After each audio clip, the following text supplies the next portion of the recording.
Entonces, en la clase del día de hoy, que toca revisar aspectos de la psicosis, en particular de la esquizofrenia, tanto el punto de vista clínico como el punto de vista neurobiológico.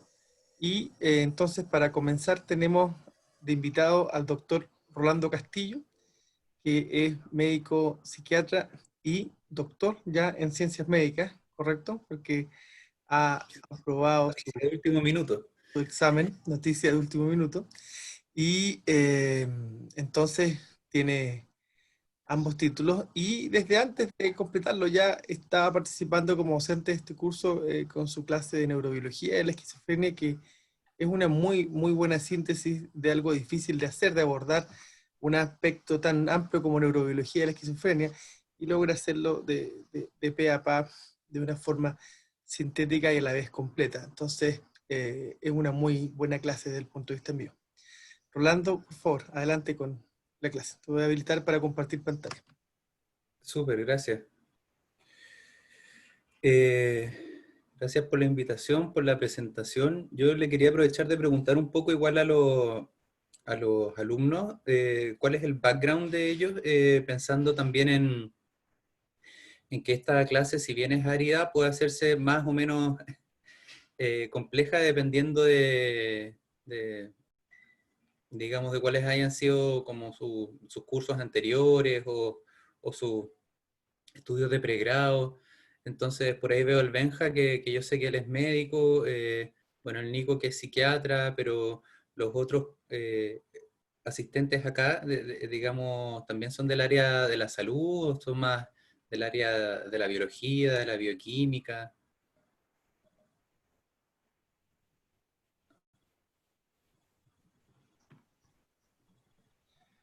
Si alguien más quiere contestar, adelante, por favor, no sean tímidos. Pero hay un Yo background. soy, perdón, Dale, Jimmy. yo soy Jimé Alvarado y soy médico fisiatra de rehabilitación física. Súper, Sí. gracias, muchas gracias. ¿Alguien más que tenga un background diferente para poder como darle también el foco como más personalizado a la clase dependiendo como de su contexto previo? Yo soy Alejandra, soy enfermera y trabajo en neurorehabilitación con pacientes con secuelas neurológicas, o sea, sí, neurológicas crónicas. Súper, Trastorno de conciencia, también pacientes frontalizados, así que igual son sintomatología neuropsiquiátrica.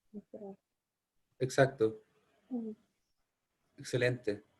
O sea, también del área como de la salud como y muy vinculado como la neuropsiquiatría en general, digamos, la gran mayoría de los que están acá. Sí. Ya, pues súper. Bueno, vamos a darle entonces un inicio a esta clase. Se llama Neurobiología de la Esquizofrenia. Ahí me van parando, digamos, son hartos conceptos, si es que se quedan con alguno en el tintero y vamos avanzando todos en conjunto. Entonces, para poder entender la esquizofrenia hay que entender un poco también lo que es el neurodesarrollo normal. Y este es un esquema básico del neurodesarrollo, los diferentes procesos como neurofisiológicos que se van dando en las diferentes etapas del desarrollo cerebral. Y si se fijan, aparece una primera parte del esquema que está en amarillo, que es la que se sucede durante el embarazo, y luego una parte del esquema que está en blanco y azul, que es la que se da durante las etapas del desarrollo ya más a nivel de infancia y adolescencia. Y si ustedes se dan cuenta, hay un par de procesos que están marcados con una, digamos, un círculo azul, que son procesos que ya quedan más o menos determinados en el momento del nacimiento, que son la proliferación y la migración, así como hay otros procesos como la arborización, que es básicamente la extensión de los árboles axodendríticos, y la mielinización, que es dependiente de los oligodendrocitos en el sistema nervioso central, que permanece a lo largo de todo el neurodesarrollo hasta llegar incluso a la edad de los 20 a 30 años, alrededor ahí de los 25 en promedio. Y finalmente hay un último gran proceso que se da durante la adolescencia, que se produce acá en este gran círculo rojo, que es este cambio, digamos, en la razón o relevancia relativa del tipo de sinapsis que hay en el cerebro, y se pierden muchas sinapsis excitatorias y se genera como un aumento relativo de las sinapsis inhibitorias, a lo cual se le llama el proceso de poda sináptica adolescente. Y es por eso que el esquema de arriba muestra, digamos, que este cerebro que está bien amarillo e inmaduro, producto de los bajos índices de mielinización, eventualmente llega a generar un alto índice de madurez ya cercano a los 20, 25 años, momento en el cual se está terminando el neurodesarrollo. Y bueno, si ustedes se fijan en este esquema, no solamente, bueno, hay una suerte de temporalidad, los diferentes procesos del neurodesarrollo, sino además hay una anatomía, digamos, preferente de la madurez del cerebro. Es decir, el cerebro no madura al mismo tiempo en todas sus partes, sino que hay ciertas partes que maduran antes que otras. Y como ustedes sabrán, por ejemplo, las regiones del polo anterior del cerebro, es decir, las regiones prefrontales y los polos temporales, son las que se terminan de desarrollar de manera más tardía, y por lo tanto, si es que hay ciertas injurias en la edad puberal o adolescente, son las que se van a ver afectadas con mayor importancia.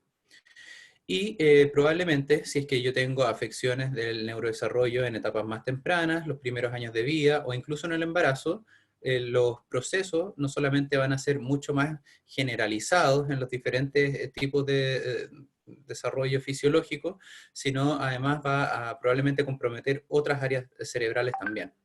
Entonces eso como paraguas. ¿Y qué es lo que puede alterar el neurodesarrollo en estas diferentes etapas de enfermedad?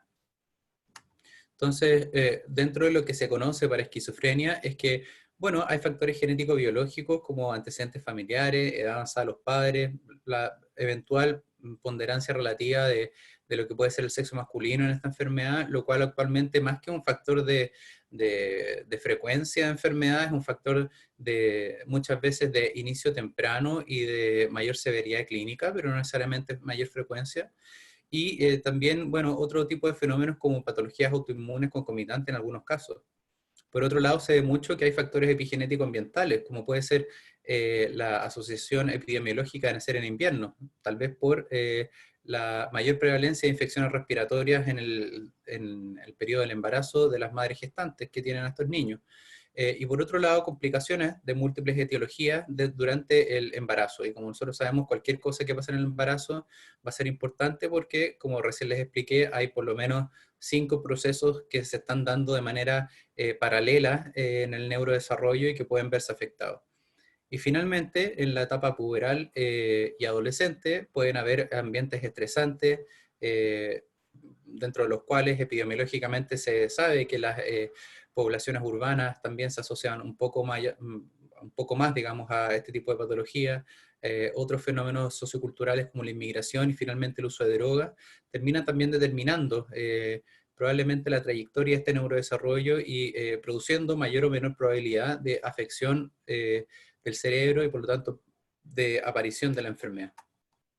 Si es que nosotros queremos ver, Enrique.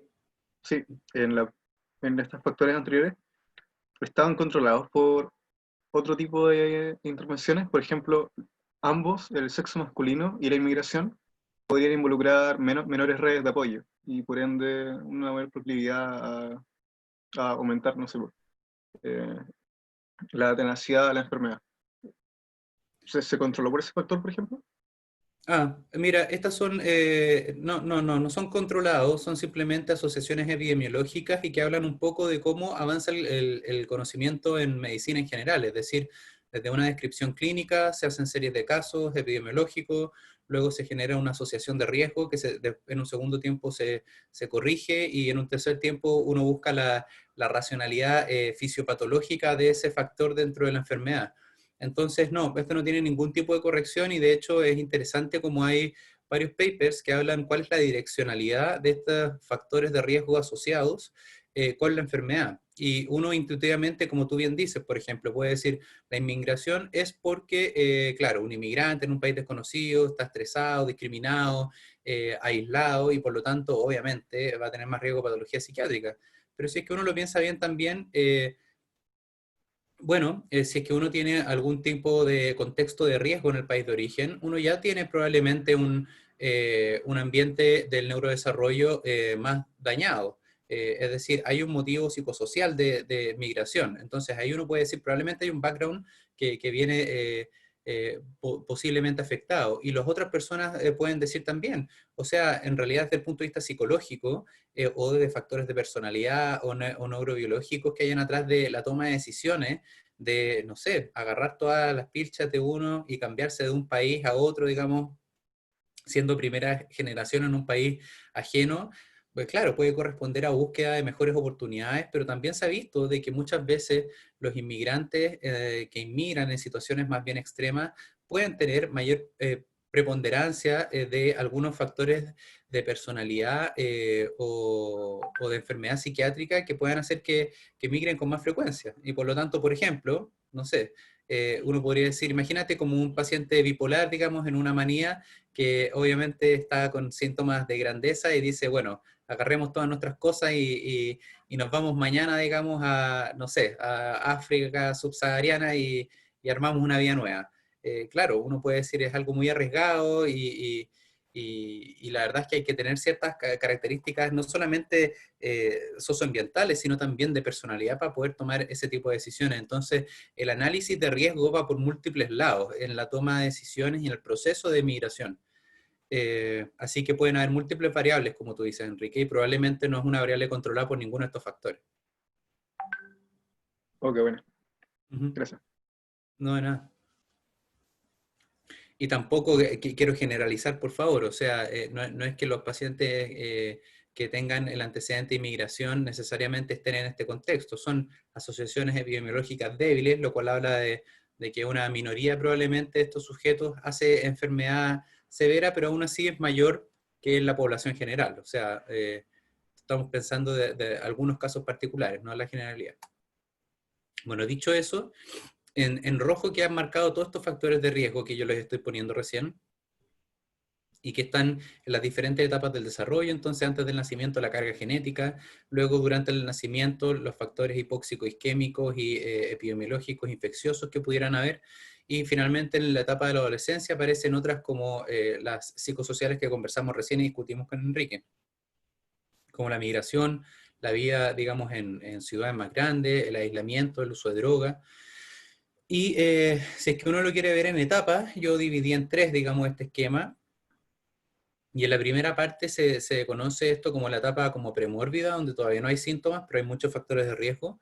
Luego viene la etapa prodrómica, donde hay síntomas y hay factores de riesgo, pero los síntomas son atenuados. Y luego a la derecha viene una última etapa, que ya es la etapa más crónica de desarrollo de la enfermedad, donde hay factores de riesgo y estos van apareciendo de manera de hits o de boosters de manera consecutiva, de manera tal que van aumentando la probabilidad de exacerbación o de crisis de estos pacientes con el paso del tiempo. Y esto explica finalmente un poco el curso de la enfermedad que está marcado en azul. Es decir, que una persona que no tenga ningún síntoma antes de los 6 años, pero que tenga los riesgos, puede empezar a desarrollar estos síntomas en relación a factores de riesgo en la etapa puberal adolescente y finalmente completar un desarrollo de una enfermedad en un cerebro en formación a eso de los 20 años, que es más o menos un promedio de la edad de debut de estos pacientes, y que da cuenta del desarrollo más bien crónico de esta enfermedad. Y esto es una perspectiva súper importante que quiero que la tengan para el resto de la clase, porque en definitiva esto habla primero de que la enfermedad no es una enfermedad que necesariamente se manifieste sí o no de manera dicotómica, sino que tiene necesariamente un espectro de intensidad en su aparición, dependiendo de los factores protectores y de riesgo que tenga. Es decir, así como hay diabetes graves, moderadas o leves, acá también puede haber un espectro de gravedad. Lo segundo es que esto tiene ciertos márgenes de aparición y por lo tanto el diagnosticar una esquizofrenia a los 50 años probablemente corresponde a otro diagnóstico y el diagnosticar una esquizofrenia a los 5 años probablemente corresponde a otro diagnóstico, pensando en la ventana de temporalidad del neurodesarrollo en la cual aparece la enfermedad. Y finalmente también es importante mencionar de que la enfermedad tiene etapas previas a las que han sido descritas de manera clásica. Y así como, de nuevo, el ejemplo de la diabetes, existe la diabetes ya declarada con los infartos, digamos, secuelas hipóxico-isquémicas distales de extremidades, de retinopatía diabética, infartos cerebrovasculares, cardiovasculares, lo que sea. bueno, podemos llegar también a la prediabetes, como se le llama ahora, que son los fenómenos de intolerancia a la glucosa, o incluso antes, a la resistencia a la insulina, que tiene que ver con la fisiopatología más dura de la enfermedad. Estoy hablando de la diabetes tipo 2, y acá se produce un poco lo mismo, es decir, si es que yo quiero llegar antes, eventualmente tengo que mirar en otro nivel la enfermedad y por lo tanto tengo que fijarme en otro tipo de cosas para poder prevenir. Y eso es un poco el enfoque que hay actualmente con esta enfermedad. Bueno, y así se puede estudiar esta enfermedad a múltiples niveles, y durante la clase les voy a mostrar los diferentes niveles de información que hay al respecto. Vamos a partir por la parte genética. Bueno, esto es como un esquema, digamos, que lo voy a ir mostrando a lo largo de la clase, que tiene que ver cómo las bases genético-metabólicas, inflamatorias, histológico-anatómicas pueden confluir en las neuroimágenes, digamos, que podría ser como el tronco más fisiopatológico de la enfermedad, y que es común a todas las diferentes etiologías, y finalmente dar cuenta de los síntomas, que son este árbol florido, digamos, de manifestaciones clínicas. Pero con esto lo que les quiero decir también es que además de que hayan diferentes niveles de estudio, probablemente hay diferentes fenómenos fisiopatológicos atrás de esta enfermedad tan diversa que es la esquizofrenia, y que si bien se caracteriza por todos estos síntomas que aparecen arriba, las bases neurobiológicas pueden estar puestas en diferentes lugares. Entonces, para que lo consideren también, porque esto probablemente va a tener mucho que ver con la clínica. Bueno, genética. Entonces, como yo les decía, se ve más en familias, y efectivamente eso está muy claro, y tanto es así que es directamente proporcional a qué tan cercano genéticamente uno sea de un paciente con esquizofrenia, el riesgo que uno va a tener de desarrollar la enfermedad. Y es así como en gemelos monocigotos se puede ver que hay un 50% de probabilidad de presentar la enfermedad, lo cual, si es que uno se fija, se da cuenta que es un riesgo bastante elevado, pero al mismo tiempo uno dice, hey, son gemelos genéticamente idénticos, o sea, ¿por qué no es un 100%? Y esto es explicado básicamente por el esquema anterior, donde yo les decía que si bien hay un riesgo genético relevante, parte de la enfermedad se modula probablemente por factores epigenéticos ambientales en etapas tardías del neurodesarrollo, lo cual hace que el factor ambiental sea clave en el desarrollo de la enfermedad y en las manifestaciones de gravedad de la enfermedad.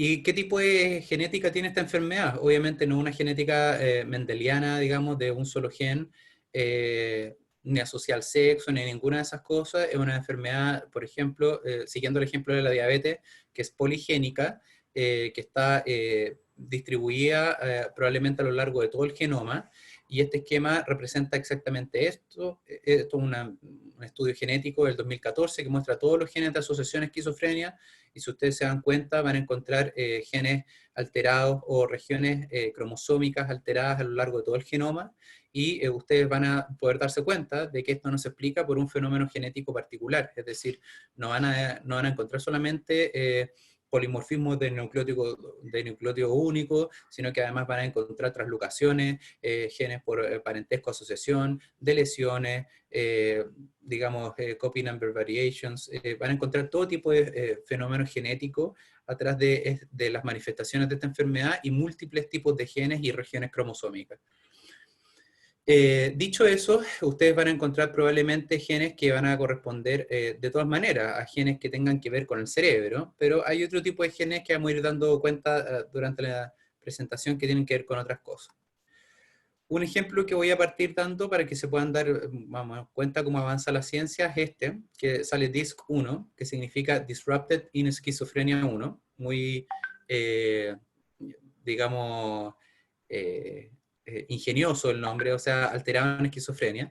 Y la historia de ese gen es un gen que se describió en una familia escocesa hace ya más de 20 años, que dijeron que toda la familia, o casi toda la familia, tenía manifestaciones de esta enfermedad. Entonces obviamente fue de alto interés genético, pensando en que se sabe que la asociación no es tan elevada, y finalmente fueron a estudiarlo y encontraron que había una alteración en esa región cromosómica.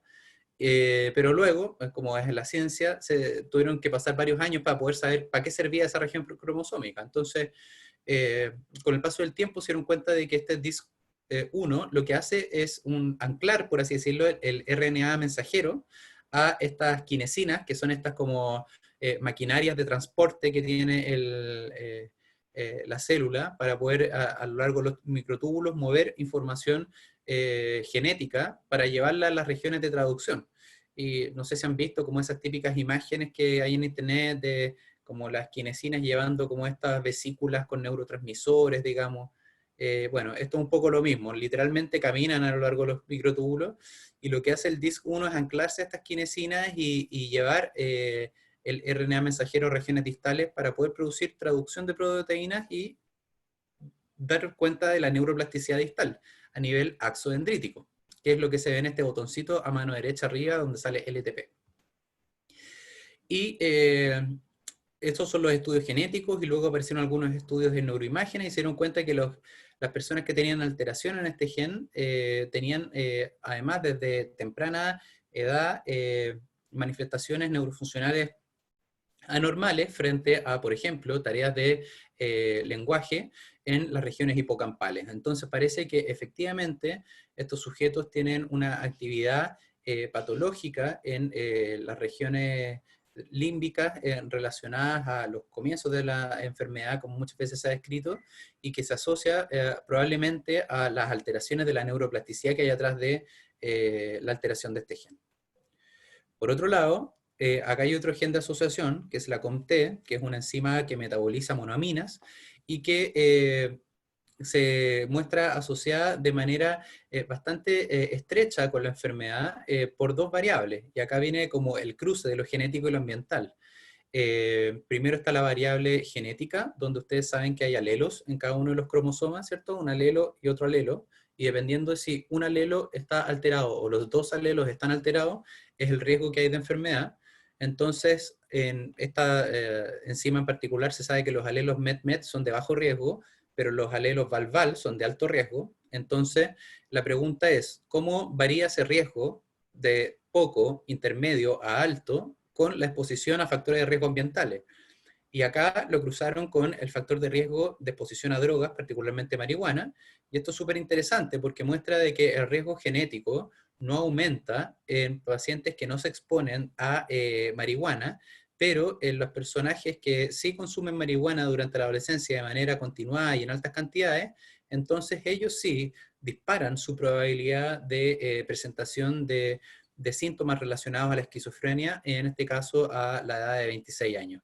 Entonces se muestra a través de este estudio de asociación genética y con manifestaciones clínicas, el cómo la variable genética se cruza con la variable ambiental, generando el riesgo definitivo de aparición de esta enfermedad, y explica el por qué el 50% de la genética en gemelos monocigotos no solamente es necesaria para poder manifestar la enfermedad, sino que además se necesita una exposición ambiental a riesgo. Y es así como si es que ustedes quisieran empezar a clasificar todos estos genes de riesgo, ustedes podrían clasificarlos en genes del neurodesarrollo en azul, en genes de la neuroplasticidad en morado, y en genes de la neurotransmisión en rojo. Y ustedes podrán ver de que dependiendo del espectro de alteración de cada uno de estos genes, va a ser probablemente el fenotipo que yo voy a obtener de este como pool alterado de genes. Y por lo tanto, si es que yo tengo genes que están más relacionados a funciones metabólicas o estructurales del neurodesarrollo, entonces lo más probable es que voy a tener una esquizofrenia grave deficitaria. Si es que yo tengo genes alterados de la neuroplasticidad, probablemente voy a tener manifestaciones relacionadas a la esquizofrenia o síndromes esquizoafectivos. Y probablemente si es que yo tengo alterados genes más relacionados con la neurotransmisión a nivel pre o postsináptico, probablemente voy a tener mayor chance de tener actividades, digamos, afecciones afectivas como el trastorno bipolar, lo cual da cuenta de por qué las enfermedades psiquiátricas en general corren en familias, es decir, en las familias con esquizofrenia yo puedo encontrar antecedentes de trastorno bipolar, de depresiones endógenas, de trastornos esquizofreniformes de otros tipos, de probablemente uso de sustancias, etc. Y al final el fenotipo depende de cómo se reparte, por así decirlo, de manera relativa todo este pool genético que hay detrás de la manifestación de enfermedad. Y este es un estudio súper interesante porque habla un poco de dónde están las líneas celulares que se alteran producto de los genes mencionados en las diapositivas anteriores. Entonces lo que hicieron en este estudio fue ir a pescar, digamos, con sondas de inmunofluorescencia, los diferentes genes a las líneas celulares del cuerpo humano que eventualmente podrían manifestar las diferentes moléculas relacionadas a la enfermedad esquizofrénica. Entonces fueron a marcar cada uno de estos genes y se dieron cuenta de que las líneas celulares del cerebro obviamente presentan manifestación de esto, pero además las líneas celulares metabólicas como el páncreas y el músculo esquelético y del sistema inmune también prenden, digamos, en estas sondas inmunofluorescentes de genes en las líneas celulares correspondientes. Lo cual habla de que probablemente esta enfermedad tiene por lo menos 3 líneas de daño a nivel, bueno, histológico, metabólico. Lo primero es la parte más, obviamente, de la neurotransmisión, neuroplasticidad y sustancia blanca, que altera el desarrollo cerebral y por lo tanto da manifestaciones neuropsiquiátricas. Lo segundo es las líneas celulares que están relacionadas con el metabolismo, que probablemente explica por qué los pacientes con esquizofrenia tienden a morir por lo menos en promedio 15, 20 años antes por enfermedades metabólicas que la población general. Explica por qué los pacientes con esquizofrenia hacen síndrome metabólico con más riesgo que la población general frente a la exposición a antipsicóticos, y probablemente explica el por qué los pacientes con esquizofrenia tienen alteraciones metabólicas premórbidas antes del uso de antipsicóticos y que probablemente van más allá de los estilos de vida que tienen estos pacientes, es decir, de este estilo tal vez más aislado, sedentario que pudiese aparecer. Y finalmente aparece también, digamos, esta alteración en las células inmunes que podría dar cuenta de lo que yo les mostré en las diapositivas anteriores, que es probablemente un factor más micro neuroinflamatorio y de su asociación con otras enfermedades autoinmunes, como podrían ser el espectro de todas las encefalitis que se han estado, digamos, describiendo actualmente, así como otras enfermedades autoinmunes sistémicas, que por descripción clínica probablemente ustedes habrán visto o no, pero que les mostré en la diapositiva anterior que se podían dar, como por ejemplo el hipotiroidismo de Hashimoto, la enfermedad celíaca, así como otro tipo de enfermedades neuroinmunes o inmunológicas generales. Y finalmente, esto es una extensión del estudio anterior, donde en la primera parte se describió solamente en qué partes del cerebro se habían alterado los genes, y esta parte es simplemente para hilar más fino de cuáles son las células neurales que se ven alteradas, es decir, cuáles son las que prenden con los genes de alteración en la esquizofrenia. Y si ustedes se dan cuenta, dentro de las múltiples células que existen en el cerebro no se alteran todas, sino probablemente algunas con mayor probabilidad, y dentro de eso los oligodendrocitos, las interneuronas corticales, las neuronas estriatales y las neuronas corticotalámicas. ¿Ustedes recuerdan para qué sirven los oligodendrocitos?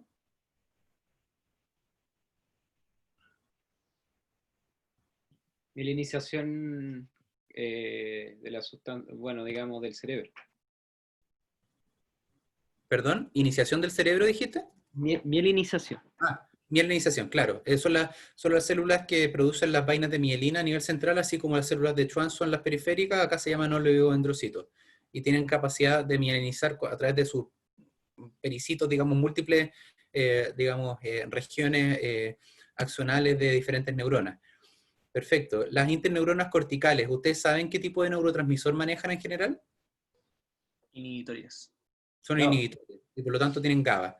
Las neuronas estriatales, ¿ustedes saben qué tipo de neurotransmisión suelen tener? ¿O frente a qué tipo de neurotransmisores suelen responder? Dopamina en el caso más emblemático. Excelente. Responden bastante a dopamina. Y las neuronas corticotalámicas, ¿ustedes saben qué tipo de neurotransmisión tienen de manera preferente? Son neuronas corticotalámicas, de proyección larga, ¿cierto? En general son las neuronas piramidales de la capa 3, capa 5, 6, de las regiones corticales de asociación, son glutamatérgicas. Entonces, ¿se fijan lo interesante que les estoy mostrando en la medida que vamos avanzando a lo largo de la presentación? Yo les decía que habían alteraciones en diferentes genes, que estos genes se manifiestan en diferentes tejidos, pero dentro del tejido cerebral se manifiestan en manifestaciones de la mielinización, probablemente también del metabolismo GABA, del metabolismo glutamatérgico y del metabolismo dopaminérgico, que son efectivamente muchas de las manifestaciones neurobiológicas que hay detrás de la enfermedad y que explican las diferentes hipótesis que existen o que finalmente dan cuenta de vías metabólicas fisiopatológicas detrás de la enfermedad.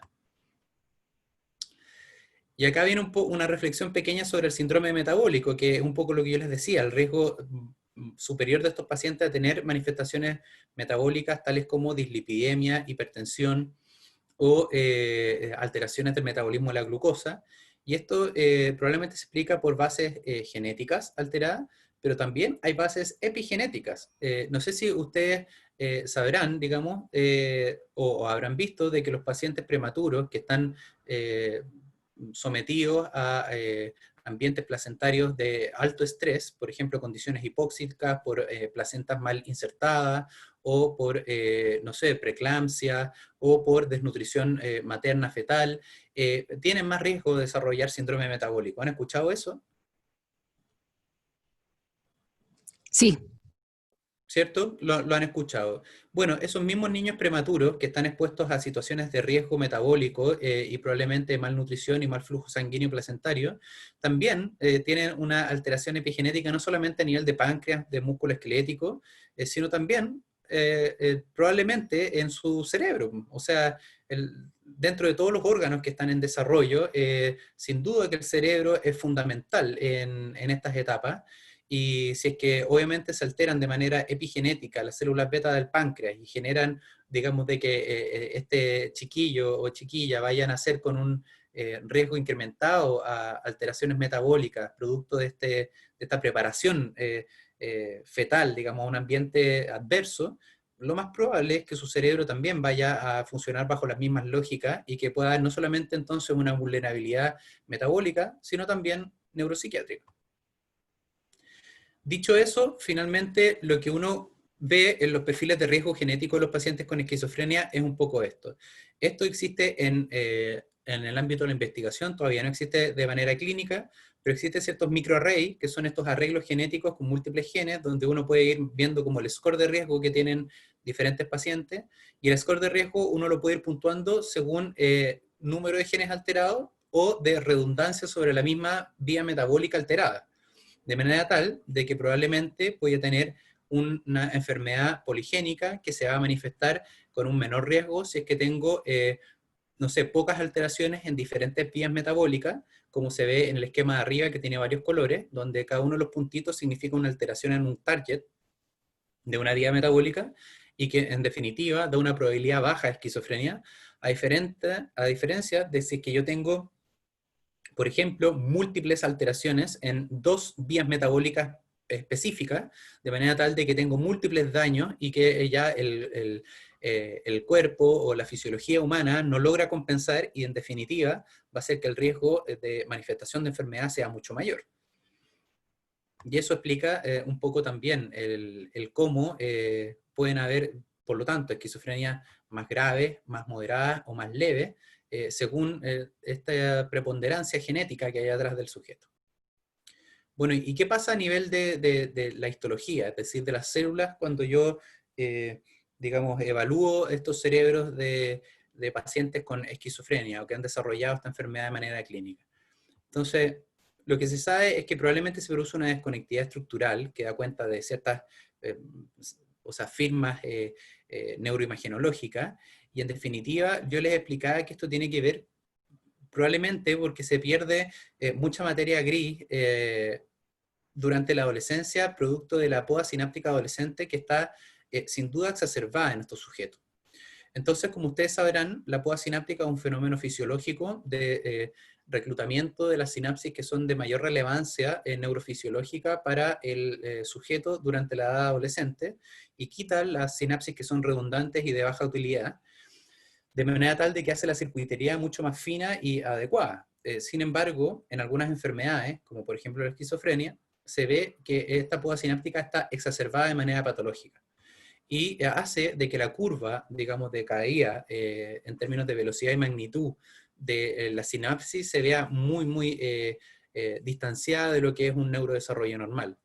Es así como si ustedes ven la curva negra, donde ven un sujeto, digamos, que tiene una caída normal, digamos, de su poda sináptica, hay una caída que es poco pronunciada, y luego si ven la curva que es verde, en la adolescencia tiene una velocidad de caída mucho más grande, que dar cuenta de un término, digamos, de número de sinapsis mucho menor que en los sujetos normales, que está marcado con estas flechas en rojo.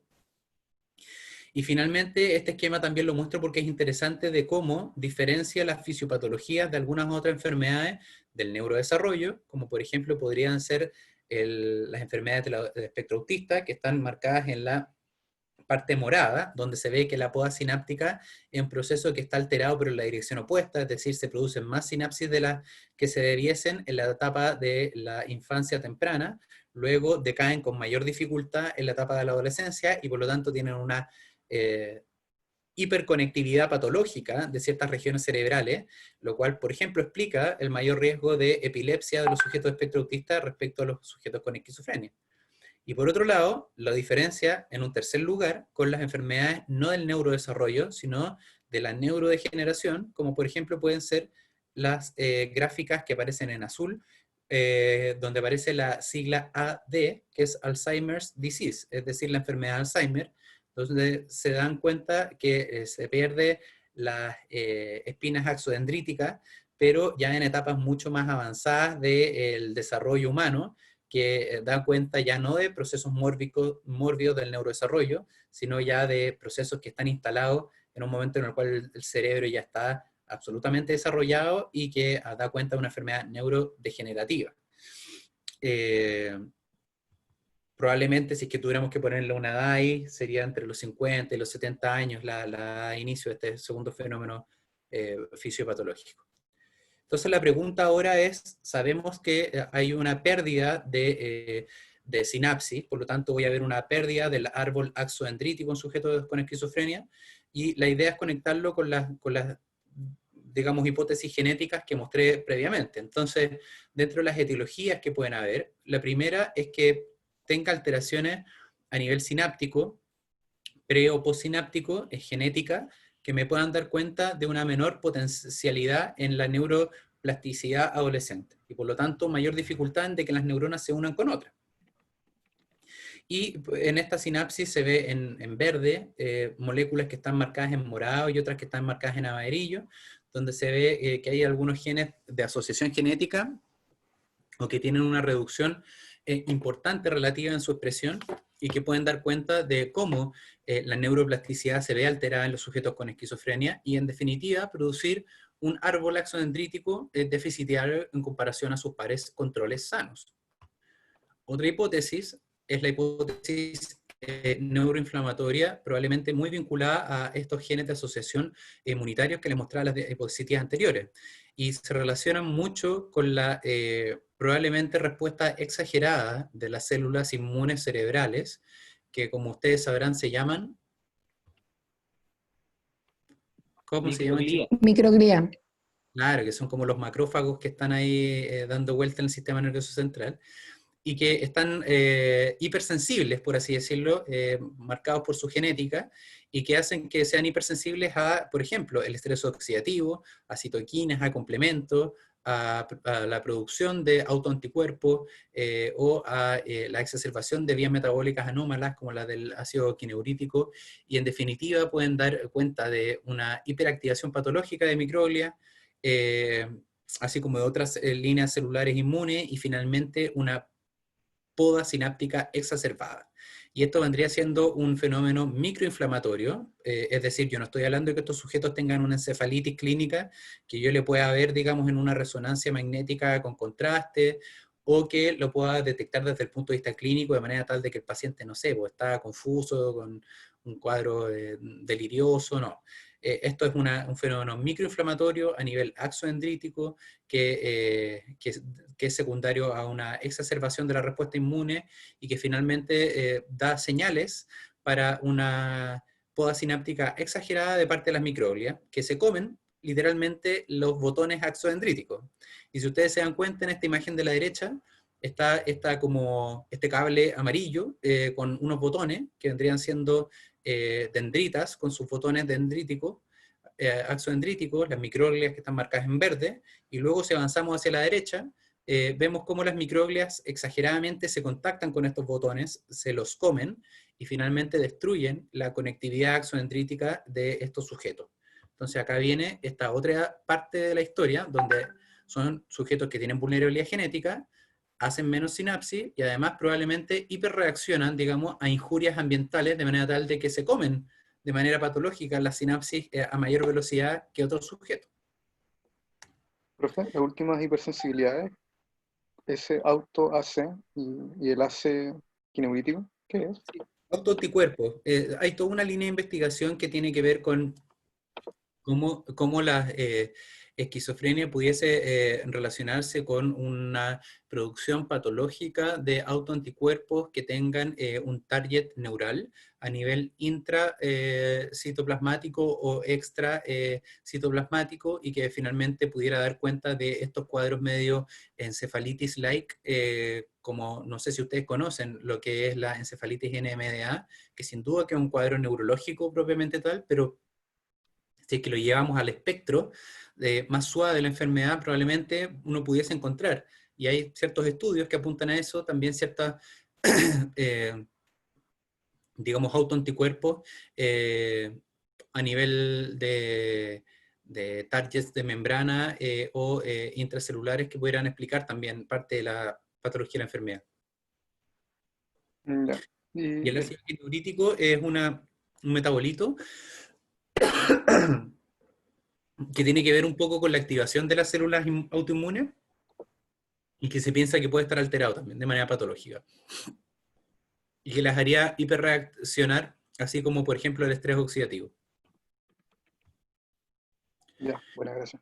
De nada, Enrique. Y finalmente, bueno, está todo lo que es el estrés y la adversidad ambiental. Yo les decía que parte de la enfermedad se debe a cómo el ambiente regula las manifestaciones genéticas de este sujeto vulnerable, y por lo tanto, todos los scores de riesgo clínico han asociado no solamente manifestaciones clínicas y probablemente familiares a la enfermedad, sino también el estrés. Incluso hay escalas de riesgo de esquizofrenia que se basan, por ejemplo, en estrés ambiental familiar, a nivel de violencia intrafamiliar, de todo tipo. Estoy hablando de negligencia psicológica, física, sexual, y que eventualmente se pudiera correlacionar también con factores estresantes a nivel biográfico, como pudiera ser, no sé, cambios de casa, de ciudad, de colegio, de país,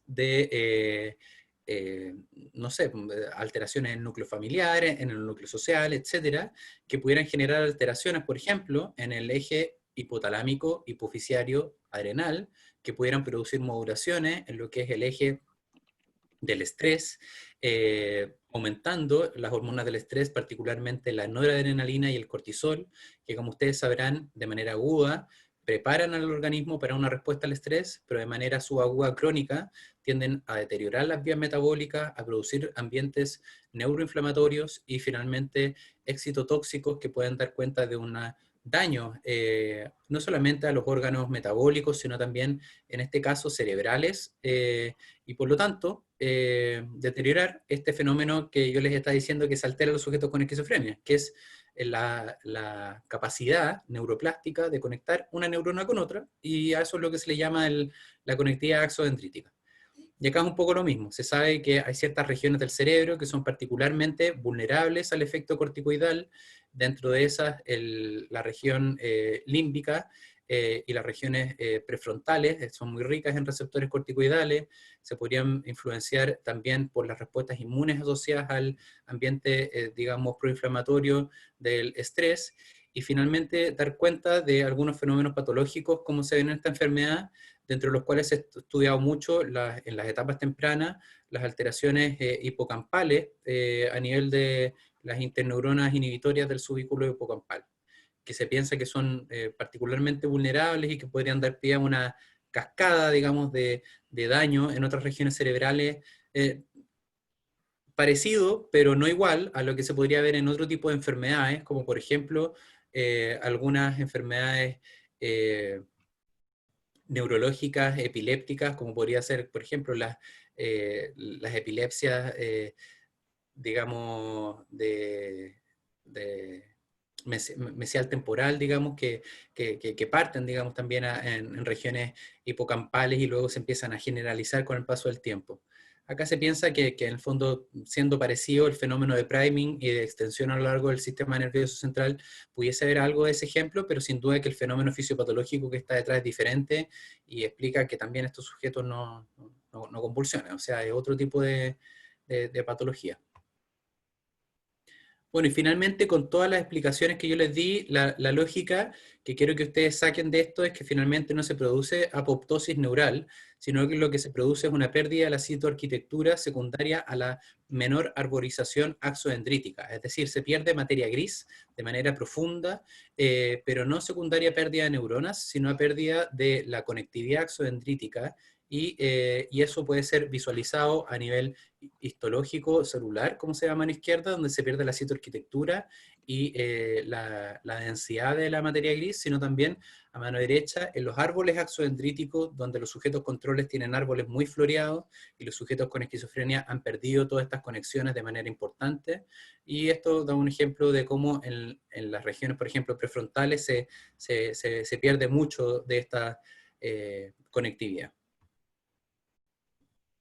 Y finalmente, dependiendo un poco de cuál va a ser el lugar donde yo pierda este árbol axodendrítico, que en términos histológicos se le llama el pilo neural, digamos, también voy a tener diferentes manifestaciones clínicas. Entonces, si pierdo árbol axodendrítico a nivel de corteza sensoriomotora, probablemente va a tener manifestaciones sensitivo-motoras. Si pierdo árbol axodendrítico a nivel de corteza temporoparietal, probablemente voy a tener problemas de asociación multimodal a nivel sensorial. Si pierdo, o sea, árbol axodendrítico a nivel de corteza frontotemporal, probablemente voy a tener manifestaciones cognitivas de orden superior. Y finalmente, voy a tener en términos globales un refinamiento del código neural que va a estar alteradísimo, por lo tanto voy a procesar peor no solamente los estímulos ambientales, sino también los cognitivos, y finalmente la asociación cerebral se verá alterada, y a largo aliento va a dar cuenta probablemente de esta disregulación dopaminérgica tardía que se ve acá en este gráfico. Profesor, una pregunta. Uh-huh. El parkinsonismo que se genera por el tratamiento a largo plazo del uso de antipsicóticos también podría estar relacionado con esta, digamos, pérdida o alteración de la arborización dendrítica global, digamos, que podría afectar la parte estriatal y todo eso. Te explico Como el que tiro. tenga Es lo que viene una... ahora, Joaquín. ¿Mm? Es lo que viene ahora. Sí, es súper buena tu pregunta, pero es lo que viene ahora. Probablemente tiene que ver con los circuitos córticos subcorticales a nivel córtico-estratal. Y ahí hay, como yo te decía, neuronas de proyección glutamatérgicas, pero también hay circuitería fina dopaminérgica que tiene que ver ahí. Y habla un poco de la probabilidad de que estos sujetos generen síntomas catatónicos, así como estén un poco más vulnerables a síntomas extrapiramidales secundarios al uso de antipsicóticos. Entonces, por ahí puede ir un poco el deterioro extrapiramidal a nivel motor. Pero que en el fondo tengan una predisposición por todo lo que hemos conversado de la alteración del neurodesarrollo y... Sin duda que sí. De hecho, los sujetos con esquizofrenia tienen ciertos síntomas básicos, de los cuales dentro de ellos están en etapas muy tempranas de la infancia, alteraciones psicomotoras en el equilibrio, en los movimientos finos. Muchos de ellos pueden tener algunos tics, estereotipias motoras menores, que pueden dar cuenta de que hay un sistema sensitivo motor que no se está desarrollando de la manera adecuada y que habla de una degradación del sistema, probablemente de planificación motora a nivel prefrontal de las cortezas premotoras, pero también de los circuitos finos de control del movimiento a nivel córtico-estratal y con toda la circuitería glutamatérgica y dopaminérgica asociada. Claro. Así que sí. Bien, ¿puedes repetir tu pregunta? ¿Perdona? ¿Puedes repetir tu pregunta? Es que no te la escuché muy bien. Lo que pasa es que, claro, mi duda era si esta predisposición o todas estas alteraciones del neurodesarrollo tenían alguna relación con la susceptibilidad a generar parkinsonismo en pacientes esquizofrénicos que reciben terapia con antipsicóticos a largo plazo, que es como uno de los efectos adversos que produce el tratamiento. Ah, ya, bueno. Eso. Bueno, y ahora vamos a hablar un poco de la neuroquímica. Como yo les decía, hay alteraciones dopaminérgicas, glutamatérgicas y el lípido de membrana. Entonces, primero, bueno, vamos a hablar un poco de dopamina. Esto es lo primero que se habló en esquizofrenia, pero en realidad no es lo único. Ya se está súper claro que no es lo único. Solamente que es la historia del tratamiento de la esquizofrenia, porque desde la clorpromacina hasta las drogas más avanzadas de segunda línea en líneas antipsicóticas tienen su efecto principalmente en el receptor D2 de dopamina, que como ustedes sabrán es un receptor metabotrópico inhibitorio que genera un control muy fino del movimiento y de la coordinación de los estímulos cognitivos a nivel estriatal, y que se piensa que tiene una directa relación con la producción de delirios y alucinaciones. Y este gráfico muestra que la asociación clínica que hay en términos de dosis-respuesta y de potencia antipsicótica es lineal entre la potencia de la inhibición del receptor D2 y, por así decirlo, el nivel de efectividad clínica del antipsicótico en cuestión. Y de ahí que viene la hipótesis dopaminérgica de la esquizofrenia, que por lo tanto viene a responder un poco bueno, si los antipsicóticos o sea, son útiles y tienen su efecto en el receptor de dopaminérgico, entonces algo tiene que ver la dopamina en esta enfermedad. Y de ahí salieron estos primeros modelos de enfermedad que hablan de cómo habría una hiperdopaminergia subcortical a nivel estriatal, que daría cuenta del aumento de la saliencia, de la desorganización, de los síntomas positivos como delirio, alucinaciones, y una disminución de la dopamina cortical en otros receptores que son activadores de 1 de 3, que daría cuenta de la alteración, digamos, de estos sujetos a nivel más cognitivo. Entonces, esto es un poco lo que se decía al principio, de que tiene una hiperdopaminergia subcortical e hipodopaminergia cortical, pero en realidad esto explica probablemente menos de la mitad de la enfermedad, y esto viene a reforzar un poquito esto mismo. Y quiero irme a esto, que esto es un poco más novedoso desde el 2019 y da cuenta un poco de manera bien integrativa lo que es la enfermedad, los síntomas positivos y otro tipo de hipótesis que hay detrás de la enfermedad. Y es esto de el cómo se relacionan los circuitos córtico-estriatales, digamos, con la manifestación de la enfermedad y, digamos, la necesidad de encontrar targets terapéuticos a este nivel en el largo aliento. Entonces, yo no sé si que ustedes tuvieron clases de Parkinson y ya se saben de memoria, digamos, los circuitos córtico-estriatales, las vías directas, indirectas, digamos, activadoras, inhibitorias de los ganglios de la base. ¿Se acuerdan de eso, no? Era como el terror del estudiante de medicina o del estudiante de cualquier área de salud en realidad, pero por lo menos en mi época era terrible aprenderse eso. ¿Se acuerdan de eso, cierto? Ya. Yeah. Bueno, para hacerlo en fácil, más allá de los circuitos directos e indirectos, lo que se sabe es que la corteza se conecta con el cuerpo estriado en todas las regiones prefrontales, de manera tal de que las regiones anteriores del polo frontal anterior tienen conexiones, digamos, con la región más límbica motivacional, las regiones más dorsolaterales de la corteza, que son las más cognitivas, tienen también digamos, conectividad con el estriado, que genera la parte más asociativa de las ideas, de los planes sensitivo-motor, etc. Y finalmente, la parte más trasera tiene que ver con la planificación motora más pura y dura, que sería la región estriatal más dorsal. Y esto está conectado con diferentes circuiterías dopaminérgicas subcorticales. Las regiones más anteriores, regiones tegmentales ventrales, asociadas, digamos, a la circuitería límbica, núcleo accumbens, motivacional, todo el asunto. Las regiones medias tienen conectividad probablemente ventral, tegmental, pero también a nivel de sustancia negra. Y las regiones más motoras traseras son las típicas del Parkinson, que están relacionadas a la sustancia negra ventrolateral. Y en definitiva, al principio en la esquizofrenia se pensaba que solamente estaba alterada la región anterior, ¿cierto? La parte de la límbica motivacional, que daría cuenta de que bueno, al tener una hiperdopaminergia, los sujetos tuvieran una saliencia o una hiperactividad, digamos, en relación a ciertos estímulos y que hicieran que destacara mucho respecto al fondo y que le dieran una activación patológica. Por ejemplo, no sé, ustedes están en la calle y de repente ven un basurero y dicen, no, este basurero no es cualquier basurero, es un basurero especial. Este basurero es un enviado de los dioses y que me viene a mandar un mensaje dentro de sus cartas. Bueno, esa línea de pensamiento que hace que yo destaque algo neutral en un contexto específico, se pensaba que tenía que ver con esta hiperdopaminergia mesolímbica. Pero ahora se sabe de que también hay una hiperdopaminergia a nivel de estriado asociativo y sensitivo motor, y que probablemente está explicada por estos dos fenómenos que están en el punto 2 y punto 3, que el primero es de las unidades funcionales y la desorganización.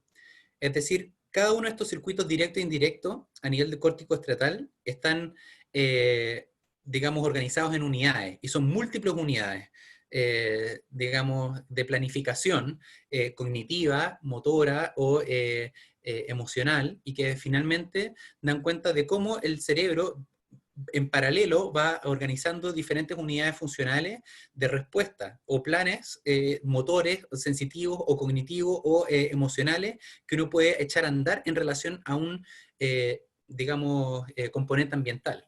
Entonces, por ejemplo, si es que a ustedes les dicen, hola, ¿cómo estás? Ustedes tienen un pool de respuestas, llamémosle en este caso circuitos en sus regiones córticos subcorticales asociativas, de respuesta a esa pregunta. Entonces ustedes pueden decir, bueno, puedo elegir la respuesta bien y tú, puedo elegir la respuesta, bueno, más o menos tengo frío, o pueden elegir la respuesta, bueno, en realidad un poco cansado, no dormí tanto como dormí la noche anterior. Y según, digamos, la saliencia dopaminérgica, ustedes inhiben alguna de estas respuestas y seleccionan otra, de manera tal de que dan cuenta de una respuesta clara y organizada. Pero los sujetos con esquizofrenia, imagínense que tienen una hiperdopaminergia y por lo tanto activan, por así decirlo, estas tres respuestas en paralelo. Entonces pasa que se le empiezan a desorganizar las respuestas dentro de su cabeza y en definitiva generan respuestas tales como, bueno, bien y tú, hoy día amanecí mal y en realidad mal se relaciona con la maldad, entonces probablemente estoy influenciado por el demonio. Se fijan que hay saltos, digamos, asociativos claros entre una respuesta random con otras respuestas accesorias que se van asociando por consonancia, por temática o por otro tipo de lógicas argumentativas que dan cuenta probablemente de esta suerte de hiperactivación de circuitos paralelos de respuesta y que en definitiva se empiezan a mezclar, dando cuenta de la desorganización conceptual que hay detrás de estos pacientes. Y finalmente, a la derecha hay una cosa muy, muy interesante, que es lo que se llama la copia eferente. ¿Ustedes conocen ese fenómeno, no? ¿Tuvieron clases de motor? Sí, pero al menos yo no me acuerdo. ¿No se acuerdan? Bueno, esto está muy estudiado en la, digamos, regiones motoras y sensitivas, donde se dice que en el fondo por cada movimiento o acción motora que uno tenga, uno genera una copia eferente. Es decir, uno genera una copia del plan motor que está ejecutando, de manera tal de que el cerebro en su foro interno no solamente pueda ejecutar el plan, sino que sepa que lo está ejecutando él, y que no lo está ejecutando otro por uno. Y es por lo mismo que si ustedes levantan el brazo, no es lo mismo que alguien les agarre el brazo y se lo levante. Y eso es porque la copia eferente les está diciendo, tú estás ejecutando esa acción. O otro ejemplo, si es que ustedes se tocan la cara, no es lo mismo de que alguien les toque la cara, porque ustedes saben, digamos, de que ustedes son los que se están tocando esto, y la copia eferente es la que permite dar, por así decirlo, la lógica de la acción volitiva y personal que uno está ejecutando a través de ese acto. Y lo que se piensa es que eso está dado por, es decir, la copia eferente está dado por esta circuitería córtico-estriatal, que en definitiva nos está tirando un segundo loop, es decir, sale la proyección, digamos, córtico, digamos, piramidal, que nos da cuenta del movimiento, pero hay una copia eferente que se queda pegado en el loop córtico-estriatal, que da cuenta un poco de la reflexividad que uno tiene atrás del acto. se piensa que los sujetos con esquizofrenia tendrían, como yo les decía, una hiperdopaminergia, entonces se produciría una actividad anómana en la producción de la copia eferente, y estos sujetos perderían la noción de volición atrás del acto. Y por lo tanto pueden dar lugar a fenómenos tan locos como pensar de que los están controlando el pensamiento, que les están controlando los movimientos, que les pueden leer la mente, o de que eventualmente, no sé, mientras están pensando, ellos piensan de que es un pensamiento que lo están escuchando, y que no es un pensamiento propio generado por ellos mismos. Y ahí es donde se producen, digamos, estas alteraciones de personalización, de realización, o eventualmente de ya fenómenos de pasividad psicótica, o delirios de pasividad que se llaman, o de influencia, que hay atrás de el fenómeno psicótico esquizofrénico. Entonces ahí está como la hiperdopaminérgica puede, por así decirlo, friquear el sistema no sé, de volición autónoma, intuitiva y monitorizada y con insight, de manera tal de que se altera y uno no pueda tener una capacidad organizada de destacar el fondo de la forma, de organizar la respuesta, ni de entender, digamos, cuál es la acción motora que uno está ejecutando o eventualmente otro está produciendo por uno. Profe, ¿Sí? en la diapositiva anterior, el punto 2 era, claro, unidades funcionales y desorganización, era esto de cómo hay mucha dopamina, se seleccionan respuestas subumbrales también, y esto genera Exacto, estos saltos de razonamiento. exacto. Es lo mismo que, imagínate no sé, voy a agarrar la taza, ¿cachai? Puedo agarrar la taza así, pero la puedo agarrar así, o la puedo agarrar así. Y yo tengo que elegir, ¿cierto? Tres planes motores, y eso están dados por estos circuitos córticos subcorticales. Y si tengo una hiperdopaminergia, probablemente voy a hacer como, ¿cachai? Y no voy a saber cuál elegir, por así decirlo. Y se me va a salir un movimiento, no sé, estereotípico, amanerado, o eventualmente medio coreotatóxico, etcétera. Dependiendo de la gravedad del cuadro, es un poco lo que puede pasar. Eso en términos motores. Pero como yo te decía, pasa lo mismo en regiones asociativas, en términos de elegir una respuesta verbal, pero también en términos afectivos, de manera tal de que también se desorganiza, digamos, la respuesta cognitiva afectiva. Y puedo dar cuenta, como yo decía recién, de la selección subumbral de más de un plan, y por lo tanto de una desorganización de la respuesta cognitiva, emocional o motora que está detrás de, digamos, del plan inicial del sujeto. Y esto Que, estaría por el mismo sustrato en estriado. exacto. Y los esquizofrénicos, entonces, cuando tienen pensamientos organizados, también tienen alteraciones motoras en ese mismo momento. No siempre, porque hay veces que la predominancia de la alteración puede ser más bien anterior, o más bien posterior, o más bien media, y de ahí viene un poco también, por así decirlo, los diferentes subtipos de esquizofrenia. Entonces las paranoides probablemente van a ser estriatales anteriores, que son las que se caracterizan por estar más psicoseados, perseguidos, ¿cierto? Porque le dan una importancia relativa a la forma por sobre el fondo, y tienden a delirar un poco más. Probablemente los que están en la línea más asociativa van a ser más desorganizados, y a eso se les llama más hebefrénico, y los que tienen manifestaciones más motoras posteriores van a ser a los que les vamos a llamar más catatónicos. Ya, ¿Se entiende? claro. Y según el predominio, digamos, de cuál de las vías córtico-estriatales, probablemente va a ser cuál va a ser el subtipo de esquizofrenia o manifestaciones clínicas dentro de esta enfermedad tan variada que hay. Oye, está muy, muy interesante este nuevo paper, ¿eh? Yo no lo conocí, está chorísimo. Buen, No, está pero buen buenísimo. aporte. Yo les recomiendo que lo lean, yo así, pero me lo leí así, me lo devoré. Está buenísimo, muy, muy bueno. Lo vamos a incorporar a la clase de los becados también. Sí, Oye, Rolando, no he querido estamos interrumpir, medio está atrasados, todo muy parece. interesante, pero estoy preocupado por el tiempo, porque son Súper. las 10. Muestro una última diapo y cerramos. Oh, dale, si quieres, tómate 10 minutos más para cerrar, cosa que puedas avanzar más, no solo una más, y mostrar la globalidad de las cosas, pero hay que apurar un poco el tranco, nada más. Súper, no hay problema. Bueno, y finalmente les quiero mostrar este esquema, ¿ya? Que un poco viene a resumir todo lo que hemos mostrado para atrás y explica también un poco otras neurobiologías que hay atrás, que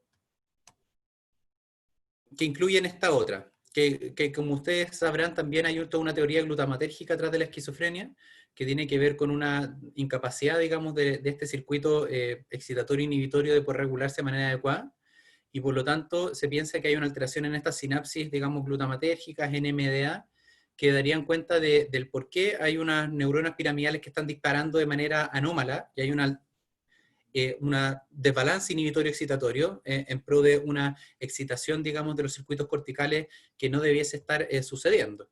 Y esto se resume con lo dopaminérgico que hablamos recién en este esquema, que es muy interesante.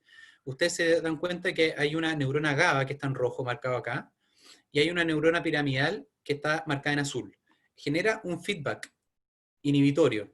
Es decir, por cada disparo glutamatérgico que hay una, por así decirlo, copia, digamos, eferente, ocupando eso, que no es lo mismo, digamos, pero que es un feedback inhibitorio que permite regular el disparo de esta misma neurona a través de una interneurona GABA, que muchas veces son interneuronas que se llaman parvalbúmina positivo, las de la corteza que regulan estas circuiterías más finas, y que tendrían una disfunción glutamatérgica en sus receptores NMDA. Por lo tanto, no reciben el feedback, por lo tanto, disparan de manera anómala y exacerbada.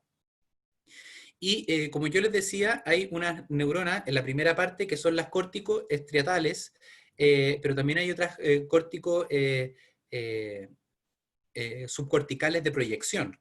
Y estas neuronas córtico-subcorticales de proyección muchas veces regulan los ganglios de la base, pero también regulan los circuitos monoaminérgicos, y dentro de eso es la dopamina, y se piensa de que las neuronas piramidales estarían alterando de manera patológica los circuitos dopaminérgicos subcorticales, que estarían haciendo que se dispare dopamina de manera anómala a nivel del estriado, explicando lo que les mostré hace poco en los circuitos corticoestriatales de las diapositivas anteriores, y finalmente dando cuenta de dos fenómenos patológicos.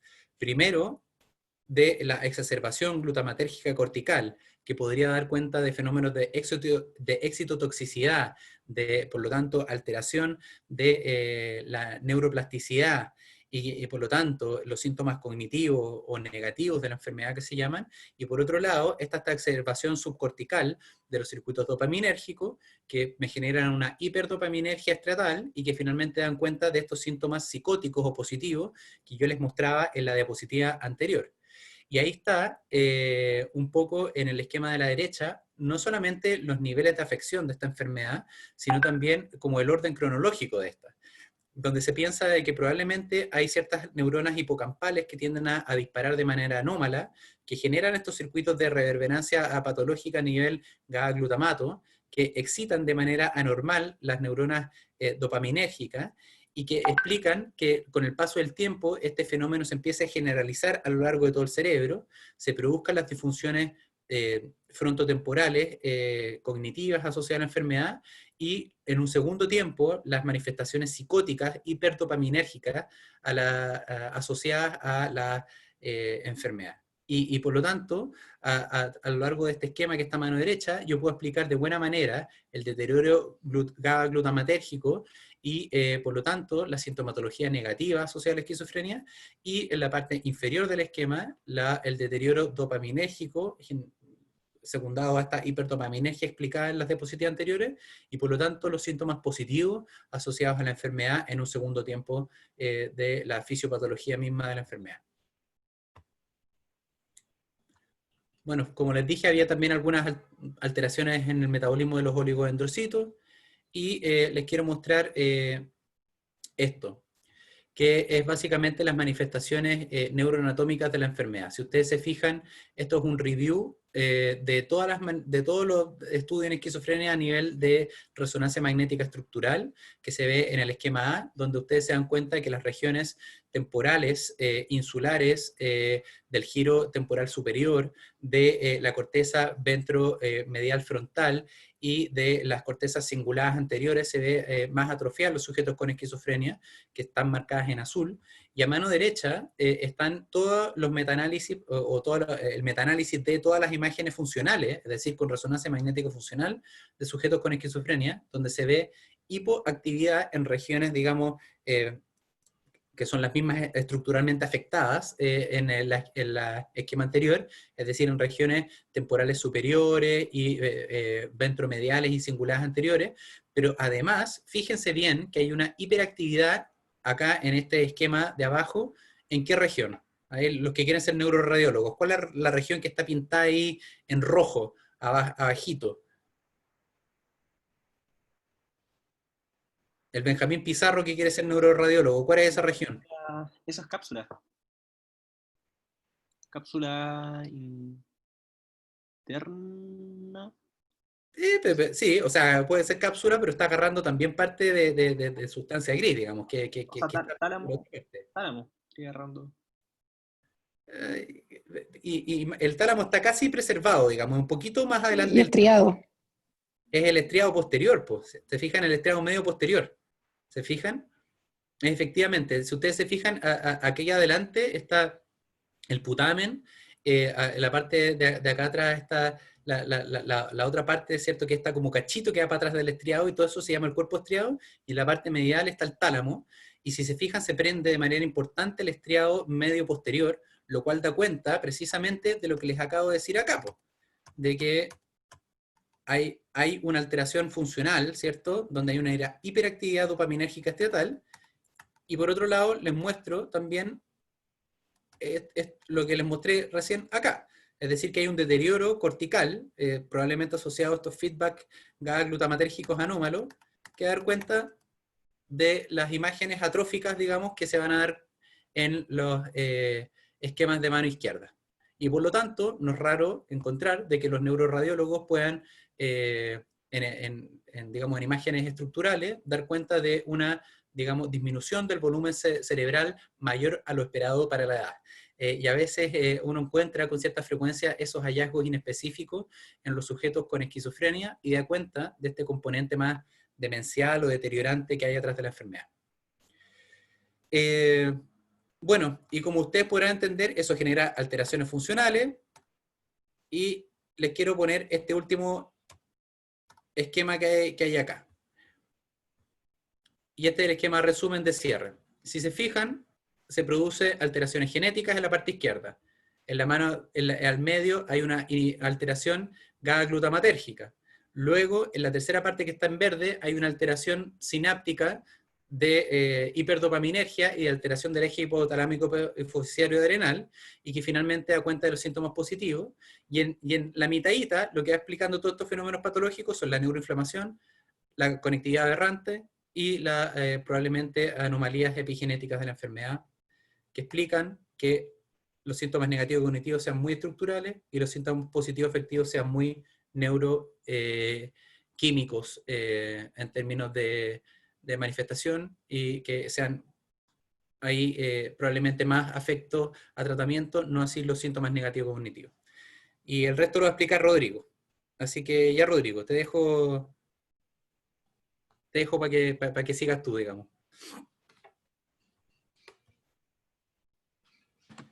Muchas gracias, Rolando, por tu muy completa presentación. ¿Puedes dejar de compartir pantalla ahora? Ay, perdón, pensé que había dejado de compartir. Ahí está. Bien.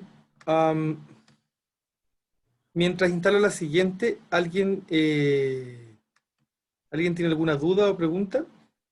Yo tengo dos. Primero, sobre la hipótesis dopaminérgica. Ayer justo estaba en un congreso en que hablaron de esto y decían que los fármacos que eran más exitosos para tratar esquizofrenia, casualmente también eran los que tenían la menor sensibilidad de unión, o sea, la menor eficacia de unión, la clonazepina, creo. Entonces, sí, eso no estaría en contra de la hipótesis dopaminérgica. Y bueno, esa primero.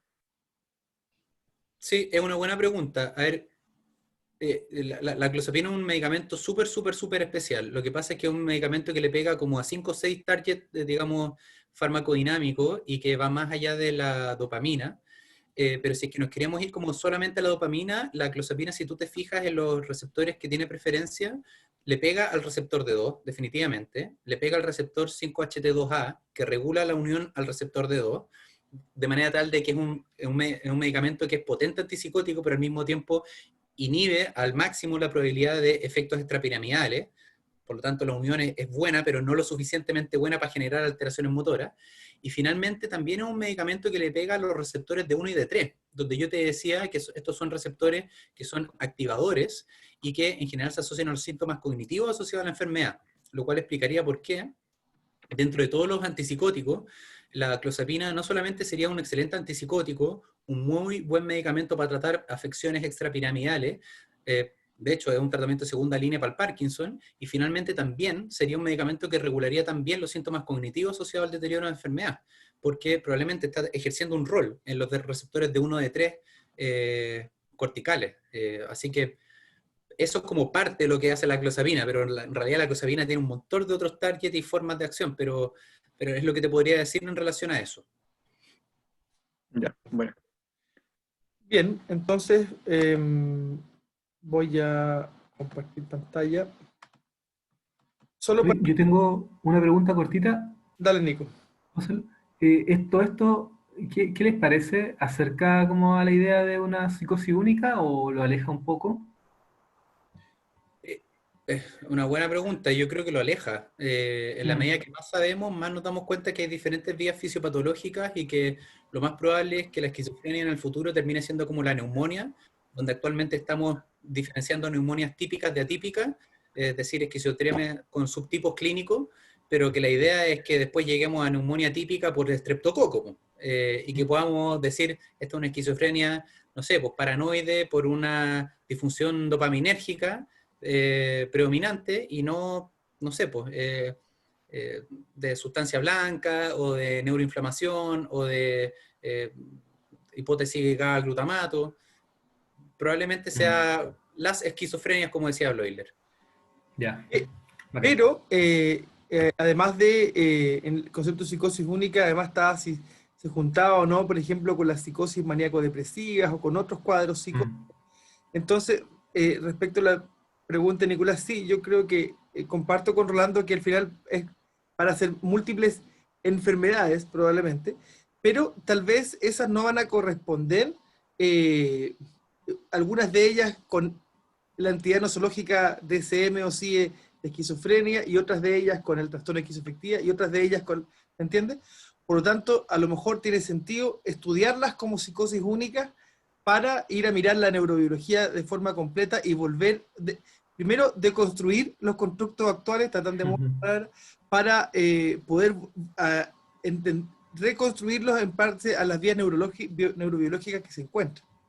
Porque, o si no, eso puede limitar los hallazgos.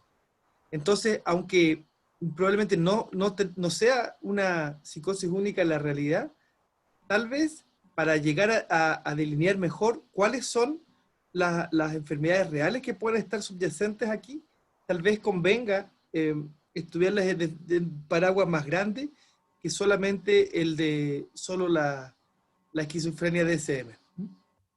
Ya, bacán, gracias. Perdón, yo también tengo una pregunta, ¿puedo? Adelante.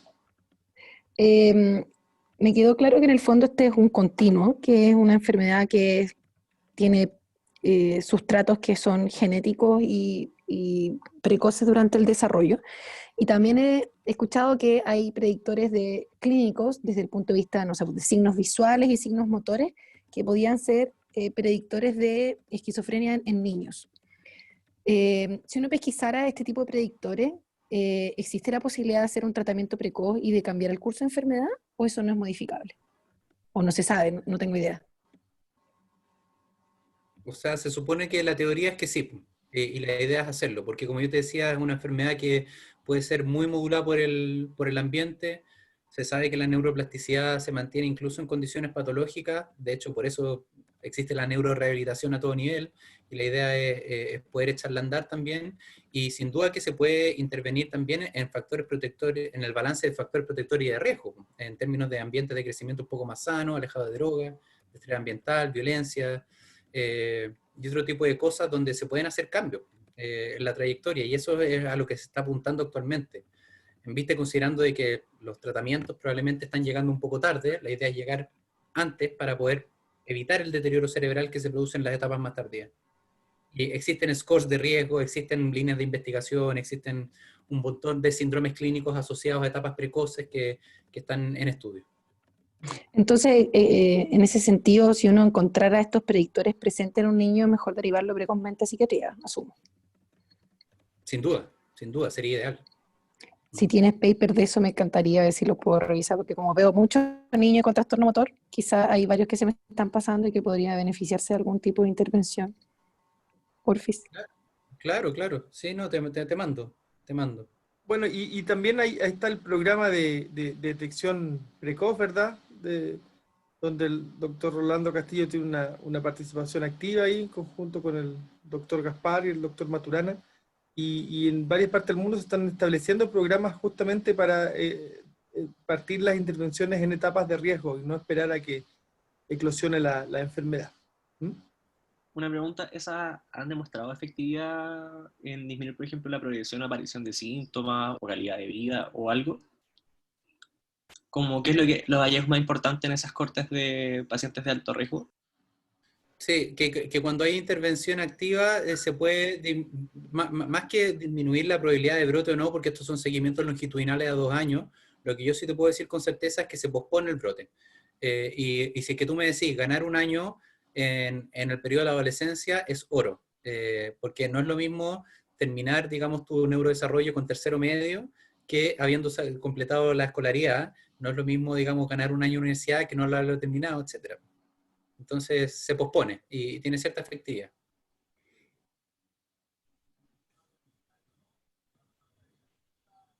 De acuerdo. Súper interesante, gracias. Me encantó la clase. De nada, qué bueno, Jimena. Fantástico. Bueno, son las 10:29 y el bloque es de 9 a 10:30. Entonces, les propongo algo. Yo les voy a enviar mi PowerPoint para que lo puedan revisar los que quieran. Y si alguien tiene alguna pregunta, lo podemos conversar posteriormente. Y demos espacio para un par de preguntas más porque se armó mesa redonda espontáneamente. Y de alguna manera yo creo que fue bueno tener ese espacio de discusión que si no, no tendríamos. Pucha, Rodrigo, me pasé en la hora, lo siento. Don't worry, mucho. be happy. Pero estuvo muy interesante, valió la pena. ¿Alguien tiene alguna duda o pregunta adicional? Sí, cuando me pasaba neurodesarrollo, bueno, eran profesores que no se abogaban a la esquizofrenia como su tarea principal.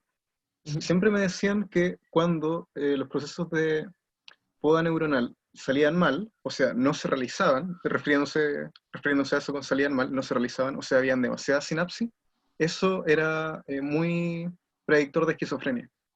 Y usted, profesor Rolando, tomó esa parte de la sinaptogénesis, pero por la otra patita, o sea, cuando se exacerbaba, cuando uno quedaba con muy poca sinapsis, era predictor de esquizofrenia. Lo primero, lo que me decían mis profesores que no eran específicos, ¿es correcto o lo entendieron mal?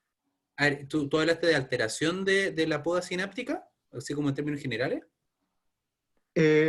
Lo que me decían específicamente era, es predictor de la esquizofrenia el que no se realice poda neuronal, o se realice muy poco. Y luego me mostraron una imagen en que había muchas más neuronas de las que deberían haber, o muchas más conexiones entre ellas, y me decían, estos tipos tienen esquizofrenia.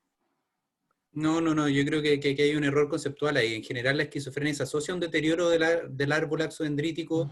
De hecho, son sujetos que suelen tener una disfunción, digamos, en su plasticidad, por lo tanto suelen tener afecciones cognitivas, en promedio tienen un menor CI y suelen generar, digamos, un deterioro cognitivo, progresivo con el paso de los años, que da cuenta de este fenómeno fisiopatológico. Entonces, yo pensaría de que lo que te trataron de decir es que probablemente pueda generar síntomas psicóticos de manera específica, lo cual puede ser, porque hay otro tipo de cuadros, como yo te decía, como el espectro autista, que genera una hiperconectividad, y por lo tanto puede generar otro tipo de fenómenos como estos, no sé, como síndromes de Silent, donde tienen como talentos específicos porque tienen como ciertas circuiterías como muy bien preservadas y otras muy empobrecidas.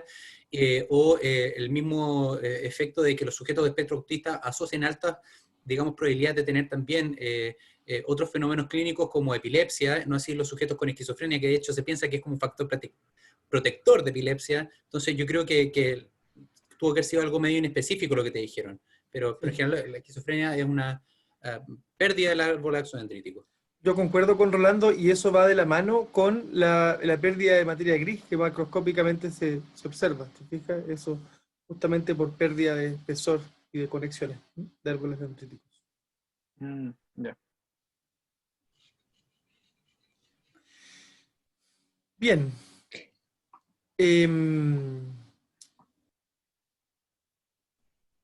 ¿Alguna otra duda o pregunta? Yo, en el contexto del desarrollo cerebral y los déficits cognitivos, no sé si se ha hecho un estudio como longitudinal de los niños que tienen desarrollo cognitivo alterado en las etapas precoces de la vida se transforman en esquizofrenia, porque muchos de los factores de riesgo que mencionó son factores de riesgo también de parálisis cerebral, de alteraciones cognitivas, de trastornos motores específicos de la prematurez, entonces, y trastornos sensoriales. ¿Cómo se relaciona el hecho de tener un déficit cognitivo en la infancia con cuántos de esos, qué porcentaje o qué características diferenciales tienen para transformarse en esquizofrenia posteriormente? Sí, es una buena pregunta. Y depende, yo creo, que qué tan en la infancia estamos hablando, porque obviamente es muy difícil dar una respuesta como esa a una edad de, no sé, los 5 años, 6 años, pero probablemente esto comienza a ganar especificidad en la medida que aumenta la edad y tal vez un adolescente con ciertas fallas cognitivas pudiera ser más orientador de si es que suma otros síntomas. Entonces ahí depende un poco. Lo que yo sí te puedo decir es que en la etapa adolescente, si es que hay síntomas clínicos de riesgo, las fallas cognitivas de mayor asociación a transición a esquizofrenia son alteraciones en la fluencia verbal, alteraciones en la memoria de trabajo verbal, alteraciones en la velocidad de procesamiento y en general alteraciones en la memoria de trabajo y atención, que son todas funciones que en general son frontotemporales, digamos, y que dan cuenta de las alteraciones de enlentecimiento clínico de estos sujetos, de empobrecimiento del lenguaje, de inatención, de pérdida del rendimiento cognitivo, etcétera. Que son pasados como déficit atencional cuando en realidad es un poco más que eso. Sí, a eso voy, ¿cómo hacer la diferencia? Porque los prematuros tienen más riesgo de déficit atencional. Entonces, me imagino que para mí es como la disyuntiva, y qué características son las que los diferencian, en que unos van a ir hacia la esquizofrenia y otros no. Sí, probablemente es muy difícil decirlo a esas alturas, digamos, en etapas muy tempranas.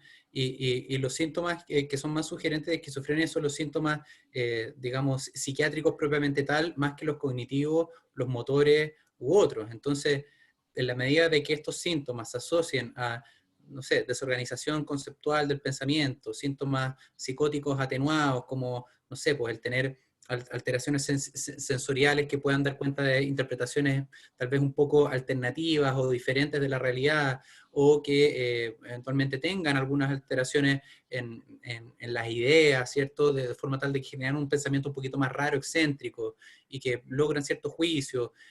Ahí ya pueden empezar a aparecer ciertos elementos más propios de esta enfermedad y no de otra.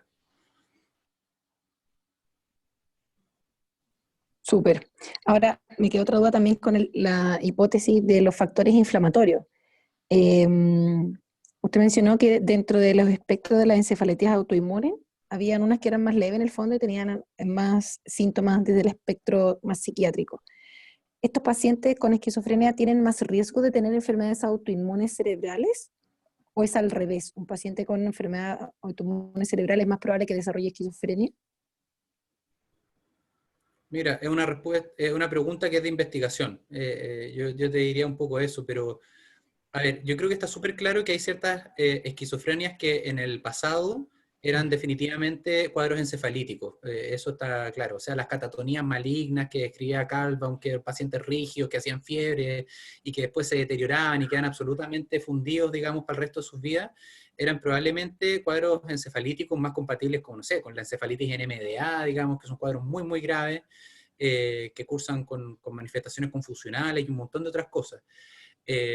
Pero al mismo tiempo, en el espectro de las manifestaciones más leves neuropsiquiátricas, se ha estudiado y se ha visto de que hay sujetos con esquizofrenia que tienen o tendrían eventualmente una tasa mayor de positividad de anticuerpos anticerebrales que la población general. Entonces hay que a la duda, ¿es causal? ¿Es un epifenómeno de la enfermedad? Todavía no hay mucha claridad de eso.